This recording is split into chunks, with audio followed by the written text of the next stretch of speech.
ہمایوں محمد صاحب پہلے تو مجھے یہ بتائیں کہ آپ کی پارٹی نے یہ ڈیسائیڈ کیا اب تک کہ الیکشن کانٹیسٹ کریں گے بائی الیکشن یا نہیں کریں گے؟ بسم اللہ الرحمن الرحیم، ایاک نعبد و ایاک نستعین۔ جی کہ پاکستان تحریک انصاف پوری طریقے سے بائی الیکشنز کنٹیسٹ کرنے کا ارادہ رکھتی ہے to the best of my knowledge, کرنے کا ارادہ اور رکھتی ہے، ٹھیک ہے، تو کیا بالکل۔ یہی اور وجہ ہے دوسری آپ کو بات یہ لگتا ہے؟ دوسری جی بات یہ جی جی نہیں دوسری بات یہ کہ کیسر شیخ صاحب اچھے انسان ہیں، اور یہ دل پر ہاتھ رکھ کے کبھی یہ نہیں کہیں گے کہ یہ دونوں اس لیے ملے ہوئے ہیں کہ یہ پی ٹی آئی سے ڈرے ہوئے ہیں، ورنہ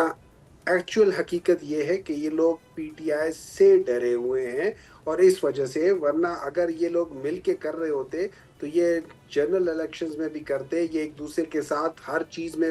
وہ کرتے، ایک دوسرے کے خلاف۔ ان لوگوں نے شروع میں ہر چیز میں ایک دوسرے کے خلاف باتیں کی، پھر اینڈ میں جو گورنمنٹ کے لحاظ سے ہوا ہے، آپ کو پتہ ہے ان کی اصل ڈوریاں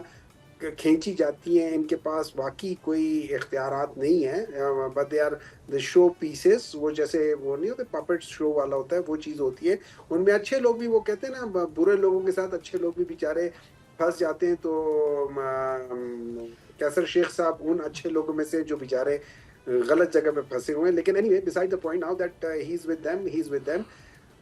سو بیسک چیز یہ ہے کہ اور ایک بات یاد رکھنا، آپ کبھی کمزور کے خلاف اکٹھے نہیں ہوں گے، جب بھی آپ اکٹھے ہوں گے آپ کسی طاقتور کے خلاف اکٹھے ہوں گے۔ سبسکرائب کریں اور بیل دبائیں تاکہ کوئی خبر رہ نہ جائے۔